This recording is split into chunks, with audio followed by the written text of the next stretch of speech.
Sa lahat ng ating mga kababayan na SSS member, meron akong magandang balita. Simula itong Disyembre na ito, ay makakapagbigay na ang SSS na tinatawag na emergency loan.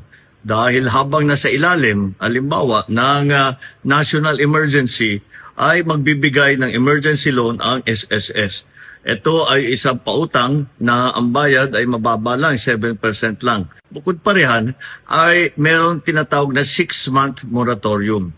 Ibig sabihin, pagtanggap ninyo ng loan galing sa SSS, sa 6 na buwan, sa unang 6 na buwan, hindi kayo kailangan magbayad para sa loan amortization.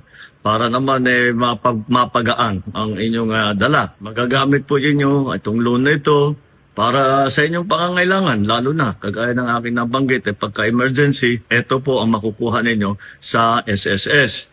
At tuloy-tuloy naman po ang pakikipag-ugnayan ko sa SSS upang makahanap ng iba't iba pang paraan para magkaroon ng mas ligtas at makatarungan na alternatibo sa microloan at emergency loan. Maganda po ito kasi imbis na pupunta po kayo sa 5-6 at mapasubo sa malalim na utang, ay meron na kayong magagamit at ang babayaran lang ay 7% lamang.